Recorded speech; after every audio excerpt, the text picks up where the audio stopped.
우리는 지금 발자취를 따라가며 예수님과 함께 걷는 사복음서 그런 시간을 갖고 있습니다. 성경의 주인공이 누구일까요? 네, 벌써 대답 다 하셨죠? 바로 하나님이신 예수 그리스도이십니다. 이 시간은 성경 66권의 전체 스토리의 주인공, 그 예수님을 탄생부터 부활 승천까지 주님의 삶의 흔적을 시간이라는 줄에 구슬을 꿰듯 하나하나 꿰어가며 예수님의 일생을 관통하는 우리 모두가 되기를 간절히 소망합니다. 예수님과 함께 걷는 사복음서 두 번째 시간에 살펴볼 내용은 첫째, 유대 지역을 떠나는 예수님이 5명의 제자들과 유대 지역을 떠나는데 왜 떠나는지 그 이유를 살펴보고요. 둘째, 갈릴리에 갔을 때 있었던 가나 혼인잔치 사건과 그리고 세 번째, 가버나움에 사시는 예수님과 동행하면서 그렇게 예수님이 하시는 말씀 그리고 예수님의 계획, 예수님의 마음을 살펴보는 이 시간이 되기를 바랍니다. 예수님은 세례 받으시고 첫 번째 유월절까지 계속 유대 지역에 있으면 좋은데 왜요? 절기를 지키러 예루살렘 성전에 원근 각처에서 몰려와 그렇게 하나님께 제사드리며 예배드리는 때가 바로 유월절 절기이기 때문입니다. 그런데 얼마 남지 않은 그 유월절까지 계속 계시는 것이 아니라 갈릴리로 내려갑니다. 5명의 제자를 데리고 갈릴리에 다녀오시는데 지금 5명과 함께 출발해 볼까요?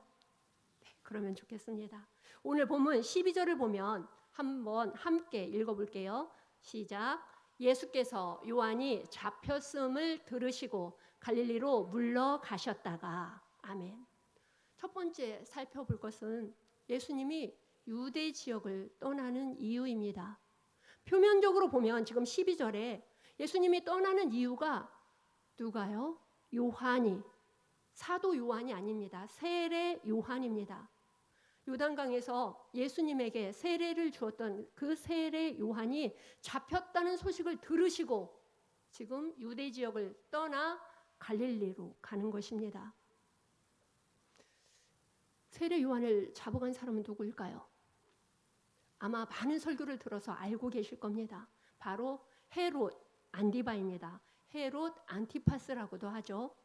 헤롯 대왕의 둘째 아들, 이 헤롯 안디바는 예수님이 사시던 예수님 당시 그때에 AD 39년까지 갈릴리 지역과 베르야 지역을 다스리던 분봉 왕이었습니다. 그런데 이 헤롯 안디바, 이 사람은 예수님한테 별명을 지음받은 사람이에요. 우와, 예수님이 여러분에게 별명을 지어주면 어떤 별명을 지어주면 좋겠어요? 베드로에게 반석이다 한 것처럼 반석 좋겠죠. 근데 이 헤롯 안디바는 여우라는 소리를 들었습니다. 이렇게 여우라는 말을 들은 이 사람, 성경에는 분봉왕 헤롯 왕으로 나오는데 그는 첫 번째 아내와 헤어졌어요. 이혼을 했습니다. 그리고 자신의 이복 형제, 그러니까 어머니가 다른 형제의 아내이자 자신의 조카 헤로디아와 재혼을 합니다. 그런데 이 일로 인해서 세례 요한이 나무라죠. 꾸짖죠. 좋게 말해서 훈계하지만 혼내는 거죠. 이 일로 인하여 빈정이 상했습니다. 분봉왕 헤롯만 빈정이 상했을까요? 헤로디아 마음도 꼬일 대로 꼬였을 것입니다. 어떻게 하면 저 세례 요한을 잡아 죽일까? 벼르고 벼르다가 잡아간 것입니다. 그런데 이 헤롯 안디바는 회중도 무섭지만 세례 요한을 무서워했습니다. 그래서 바로 죽이지 않고 옥에 가두어 두었는데 자신의 생일날 헤로디아의 딸이 많은 사람들 앞에서 춤을 너무 잘 추어서 상을 준다고 하죠. 무엇이든지 원하는 대로 상을 주겠다라고 얘기를 해서 준 상이 옥에 가두어 두었던 세례 요한의 목을 베어달라고 하는 그것을 요청하는 상을 주고 맙니다. 그래서 이때 잡혀간 세례 요한은 헤롯 안디바에게 죽임을 당하고 마는데 바로 이 사람 헤롯 안디바, 그 사람은 예수님이 재판당할 때도 빌라도가 주의를 찾지 못해서 헤롯 왕, 분봉 왕에게 잠시 보냅니다. 그런데 예수님, 그 예수님 재판할 때도 이 헤롯 왕, 분봉 왕이죠, 안디바는 조롱하며 그렇게 비아냥거린 그런 헤롯 안디바입니다. 헤롯이 세례 요한을 잡아 가두자 예수님은 지금 갈릴리 향하여 떠나고 있는 것입니다. 더 이상 유대 지역에 있지 않는 것입니다. 그런데 이것은 표면적 이유에 불과할 수도 있어요. 지금 성경에 기록된 내용으로는 그렇다고 하니까 표면적으로 드러난 이유입니다. 두 번째, 살펴보면서 이면적 이유를 찾아보는 우리가 되었으면 좋겠습니다. 자, 두 번째 무엇을 찾아볼지 한번 읽어볼까요? 시작. 예수님은 갈릴리에 가셔서 공생의 첫 번째 사건으로 물이 포도주가 되는 이적을 가나 혼인잔치에서 베푸십니다. 그렇습니다. 가나 혼인잔치 베푸는데 이 가나 혼인잔치는 공관복음에는 나오지 않습니다. 마태, 마가, 누가 복음에는 나오지 않고 오직 한 곳 요한복음에만 기록되어 있습니다. 본문이 좀 길기는 하지만 성경 말씀 자체에 권능이 있고 말씀 자체, 말씀이신 주님이 말씀으로 찾아오시니 말씀을 읽으며 하나님의 음성으로 듣고 받는 저와 여러분이 되기를 소망하며 길지만 함께 교독하며 읽겠습니다. 제가 먼저 읽을게요. 사흘째 되던 날 갈릴리 가나에 혼례가 있어 예수의 어머니도 거기 계시고 포도주가 떨어진지라 예수의 어머니가 예수에게 이르되 저들에게 포도주가 없다 하니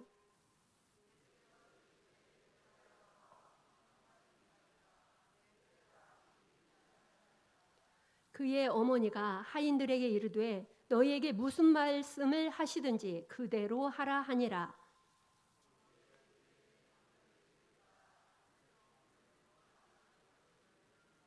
예수께서 그들에게 이르시되 항아리에 물을 채우라 하신즉 아귀까지 채우니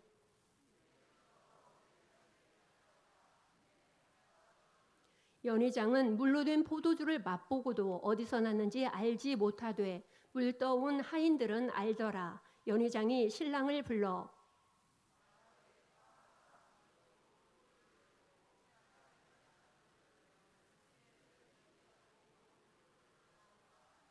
예수께서 이 첫 표적을 갈릴리 가나에서 행하여 그의 영광을 나타내심에 제자들이 그를 믿으니라. 그 후에 예수께서 그 어머니와 형제들과 제자들과 함께 가버나움으로 내려가셨으나 거기에 여러 날 계시지는 아니하시니라. 아멘. 지금 예수님께서는 하객이 되어서 축하해 주려고 결혼식에 참석해 계십니다. 우리 아들, 딸 여울 때 예수님이 그 자리에 찾아오신다면 얼마나 좋을까요? 그런데 찾아가십니다. 함께 하십니다. 결혼식 분위기있습니까? 지금 이곳에 주님은 우리와 함께 하시는 줄 믿고 감사하는 우리 모두가 되었 아닙니다. 계십니다. 아멘. 지금 그 모습을 한번 상상해 보십시오. 결혼식이 행해진 곳은 나사렛 동네에서 4km밖에 떨어져 있지 않은 바로 옆 동네입니다. 4km 떨어진 가나라고 하는 작은 동네에서 결혼식이 있는데 지금 예수님의 어머니는 이미 가서 계신 거예요. 성경을 그대로 보면 같이 출발해서 가신 것이 아니라 어머니 마리아는 계셨고 지금 예수님과 그의 제자들까지 초대되어서 참석을 한 것처럼 기록이 되어 있습니다. 이 혼인잔치 신랑 신부는 누군지 알 수 없습니다. 기록되어 있지 않아서 누군지 알 수 없지만 여러 성경학자들은 이 신랑 신부가 어느 쪽이 되었든 가까운 마리아의 집안 친척이었을 거라고 그렇게 이야기들을 합니다. 유대 사람들은 혼인을 주로 수요일에 한다고 합니다. 왜 그럴까 생각해 보면 안식일이 있어서 안식일과 그 다음 안식일 그 한가운데 안식일을 범하지 않으려고 한가운데 수요일 그때 주로 많이 하는데 낮에는 연회를 배설해서 먹고 마시고 즐기다가 밤이 되면 결혼식을 거행한다고 합니다. 그런데 명문 집안이나 좀 부유한 집안은 하루만 하는 것이 아니라 며칠씩 이렇게 잔치를 배설하는 경우도 있다는 것입니다. 이때 포도주는 잔치 날이니까요. 많은 사람들에게 즐거움을 주는 아주 귀한 음식입니다. 그래서 혼인 잔치에 빠질래야 빠질 수 없고 중요한 그런 음료이기에 모자라지 않도록 넉넉하게 대부분 다 그렇게 준비를 합니다. 그런데 갑자기 청하지 않은 불청객들이 찾아오거나 초청받은 손님들이 술이 너무 맛있어서 그날따라 포도주가 땡겨서 이렇게 말하면 안 되죠.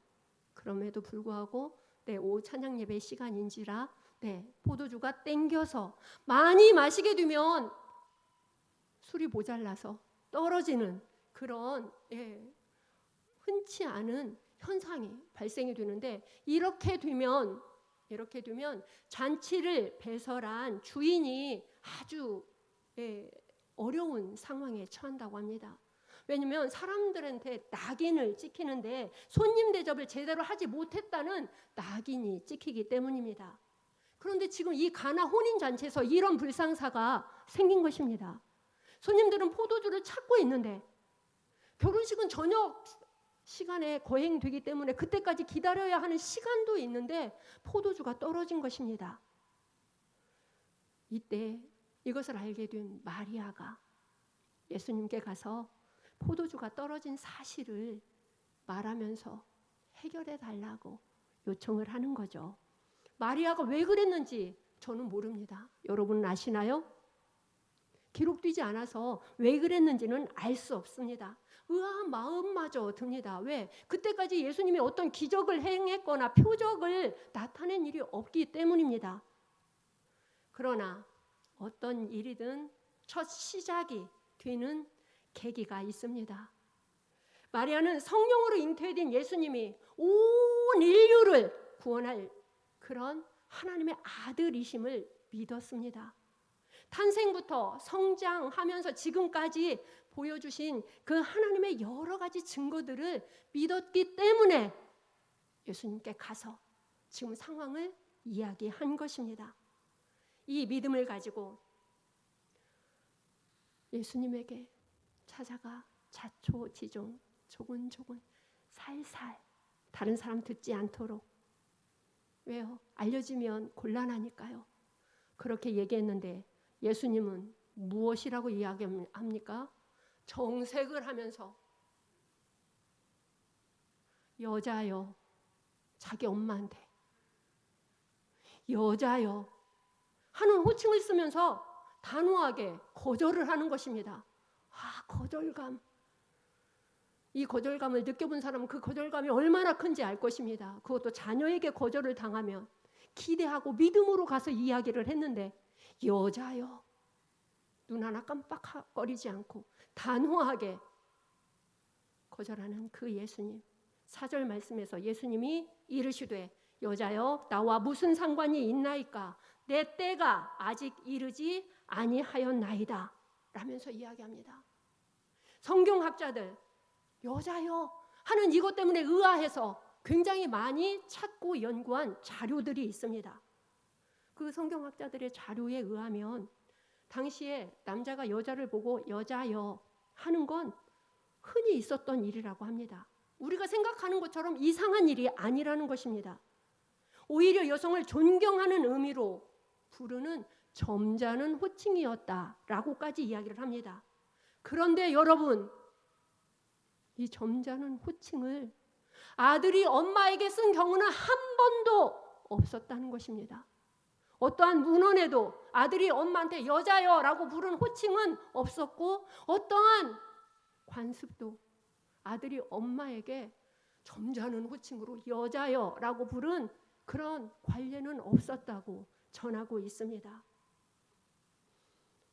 이렇게 많은 성경학자들이 자료를 모을 만큼 왜 그렇게 부르는지 모르는 이 상황을 지금은 고인이 되었지만 오카는 목사님은 이렇게 말하는 것을 요한이 전한 복음이라는 책을 보니까 나와 있었습니다.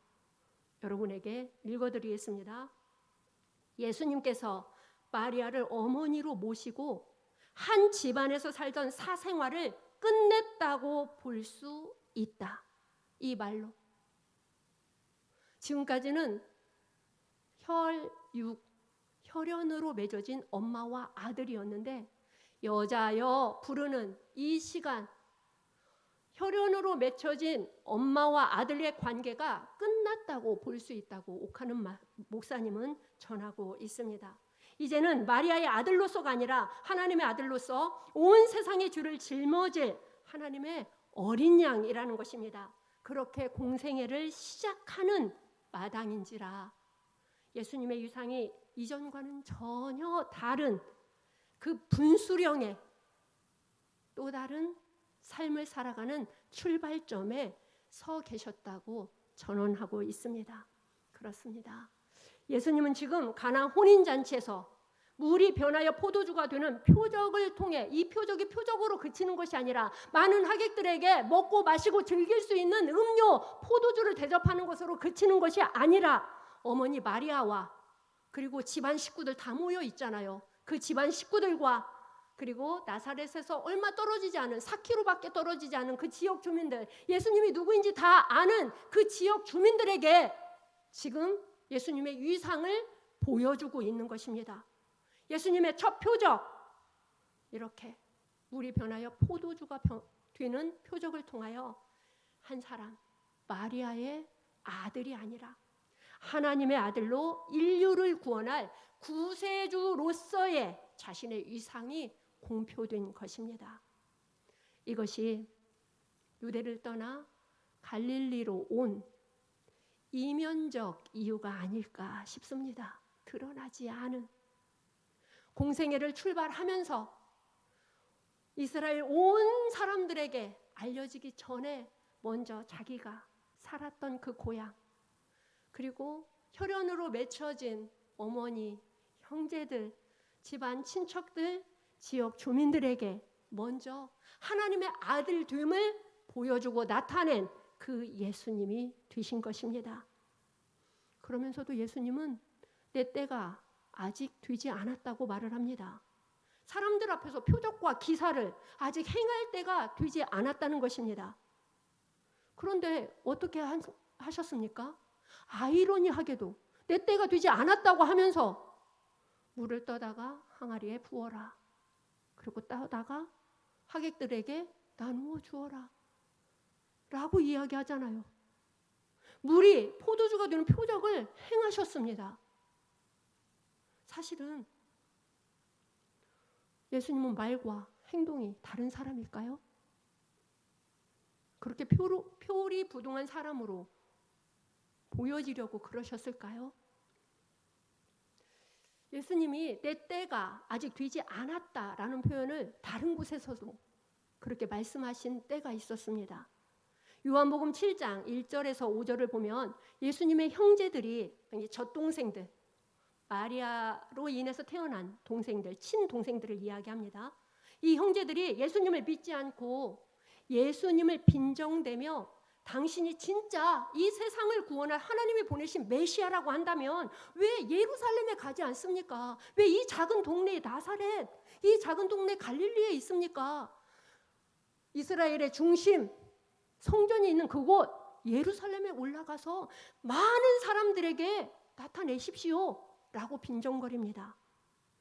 그때 예수님은 똑같이 대답합니다. 내 때는 아직 이르지 아니하였다.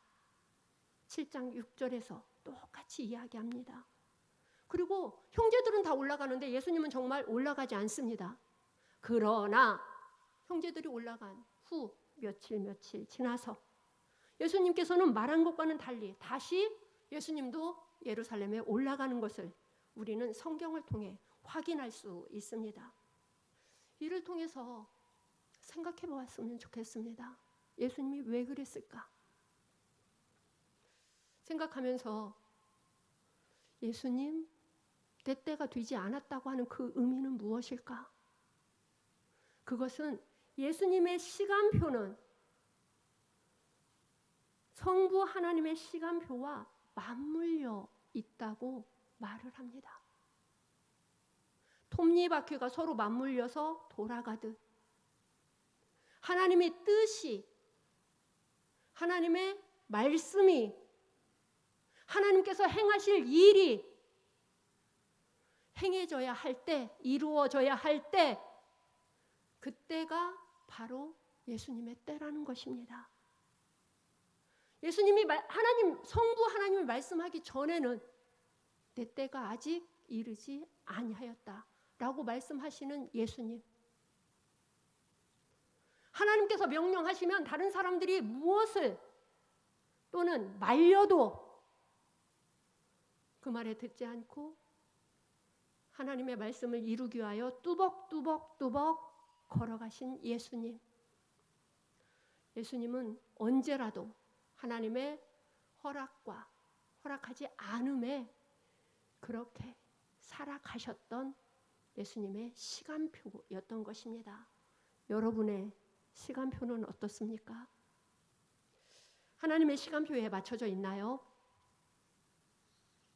우리 포도주가 되는 가나 혼인잔치 이적을 통해 우리가 꼭 기억해야 할 것이 또 한 가지 있습니다. 시간표뿐만 아니라 예수님은 거절하셨다가도 거절하다가도 다시 들어주시는 우리의 주님이시라는 것입니다. 가나안 여자, 마태복음에는 가나안 여자라고 되어 있죠. 근데 마가복음에는 수로보니게 여인이라고 되어 있습니다. 똑같은 사람이에요. 이 수로보니게 여자가 자기 딸을 고쳐달라고 예수님께 찾아오죠. 그때 단호히 거절합니다. 떡을 취하여 개들에게 주는 것이 합당치 않다고까지 경멸스러운 말을 하죠. 그런데도 그 다음에 예수님은 그 딸을 고쳐주시는 걸 우리는 성경 속에서 만날 수 있습니다. 저와 여러분도 수로보니게 여자처럼, 그리고 지금 가나 혼인잔치에서 포도주가 떨어졌다고 말하는 마리아처럼 우리의 필요에 의해서 구할 때가 종종 있습니다. 아니, 많이 있습니다. 거의 다 그렇지 않나요? 제가 기도할 때는 주님의 뜻이 이루어지기를 원합니다 하면서도 보면 필요에 의해서 구하는 것이 거의 다인 것처럼 느껴지 기도 제목들입니다. 그런데 하나님은 그것까지도 들으시는 하나님이십니다. 하나님의 긍휼을 따라 하나님의 때에 응답하심을 경험하는 삶을 살아가는 우리 모두가 되기를 소망합니다. 다니엘 기도회를 통해서 요즘 여러분도 은혜 받으시고 있죠? 저도 은혜 받고 함께 아멘하며 감사하는 시간을 보내고 있습니다. 그 가운데 강사님들의 그 간증을 통해서 하나님께서 하신 일을 들으며 낭망하고 일어날 수 없는 그 자리에서 다시 일어날 수 있게 하시는 그 하나님의 일하심, 다시 살게 하시되 오히려 하나님을 자랑하며 간증하는 삶을 살게 하시는 그 하나님의 역사하심과 전능하신 하나님이시라는 것을 다시 알게 하신 것입니다. 하나님께서는 우리의 기도에 응답하시는 하나님이십니다. 그 응답하시는 방법은 예측 불허입니다. 우리가 상상할 수 있는 방식대로, 우리가 상상하는 대로 그렇게 응답하지 않으실 때가 허다합니다. 물이 변하여 포도주가 된다고 누가 상상이나 했을까요?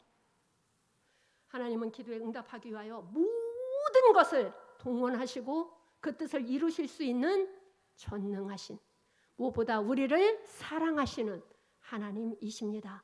이런 사실이 우리에게 얼마나 큰 위로와 힘이 되는지 정말 모르겠습니다. 우리의 생각에 한계를 두지 마십시오.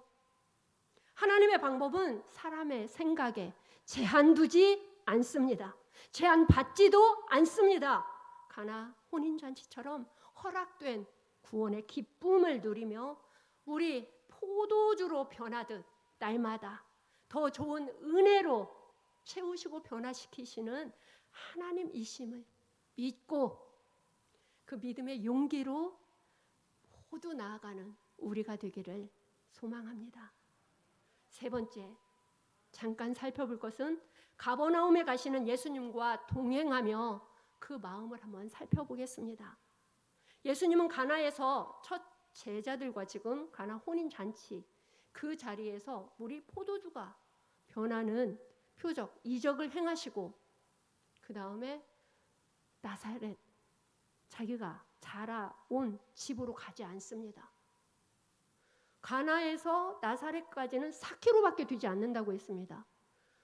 말씀을 보니까 나사렛으로 가지 않고 어디로 갔다고 말씀하고 있습니까? 가버나움으로 간다는 것입니다. 가버나움은 34km 떨어진 곳입니다. 왜 가셨을까요? 요한복음 2장 12절 한번 살펴보겠습니다. 그 후에 예수께서 그 어머니와 형제들과 제자들과 함께 가버나움으로 내려가셨으나 거기에 여러 날 계시지는 아니하시니라. 여러 날 계시지는 않으셨대요. 왜 가셨는지 오늘 본문 마태복음 4장 13절, 14절, 17절에서 한번 읽으며 살펴보겠습니다. 같이 읽을게요. 시작. 나사렛을 떠나 스불론과 납달리 지경 해변에 있는 가버나움에 가서 사시니 이는 선지자 이사야를 통하여 하신 말씀을 이루려 하심이라. 일러스되 이때부터 예수께서 비로소 전파하여 이르시되 회개하라 천국이 가까이 왔느니라 하시더라. 아멘. 예수님은 가버나움으로 가시는데 여러 날 계시지 않았다고 요한복음을 통해서 살펴봤습니다. 그런데 지금 마태복음 오늘 읽었던 본문을 보면 예수님은 가버나움으로 가서 가버나움에서 산다는 것을 알 수 있습니다. 지금은 여러 날 계시지 않았지만 차후에 예수님은 갈릴리 지역에 중심 본부를 두는데 그곳이 바로 가버나움입니다. 중심 본부를 둘 가버나움에 미리 한번 제자들 5명을 데리고 살펴보지 않았을까 싶습니다. 이것은 생각입니다. 그냥 추론입니다. 그랬다라고 성경에 기록되지 않아서입니다. 자, 여러분 오늘 말씀을 정리하며 다시 한번 살펴보겠습니다. 우리는 좀 예수님의 생애를 살펴보는데 시간과 공간을 통해서 예수님의 일생을 살펴보고 있습니다. 시간의 기준은 무엇이었어요? 유월절입니다. 유월절. 예수님의 공생애 3년이지만 유월절은 4번을 지켰다고 말씀드렸습니다. 첫 시작 유월절부터, 그죠? 마지막 십자가 지기 전 유월절까지 해서 공생애는 3년이지만 4번의 유월절을 지켰습니다. 그런데 지금 예수님이 유대에서 떠나 갈릴리 지역에 가서 가나 혼인잔치까지 그리고 가버나움에 있는 이 자리까지의 시간은 어디에 있을까요? 유월절 전 바로 저곳. 시간은 이 시간입니다. 그럼 공간은 어디일까요? 공간, 지역을 이야기한다고 말씀드렸죠.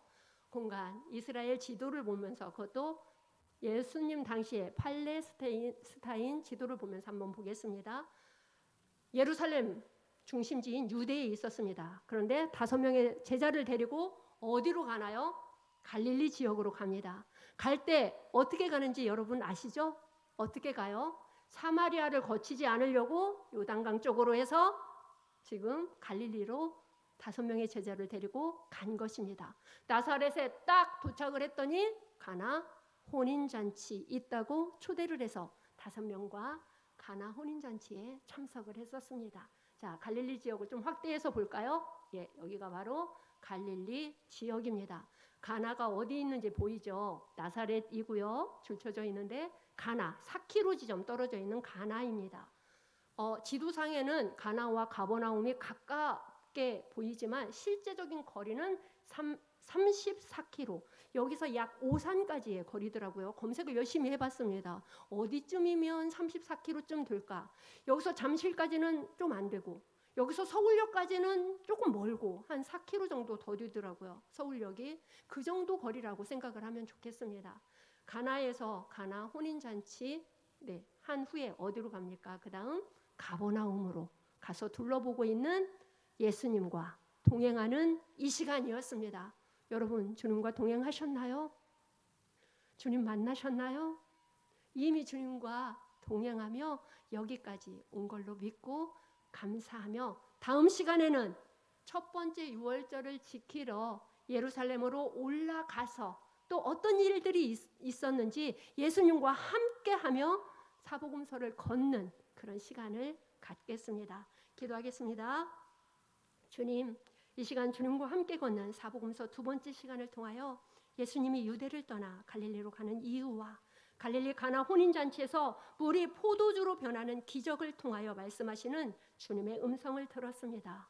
주님, 우리가 우리의 생각과 한계에 묶이는 것이 아니라 날마다 주님을 바라보며 제한 없이 일하시며 응답하시는 하나님의 은혜를 누리며 그렇게 살아가게 하여 주시옵소서.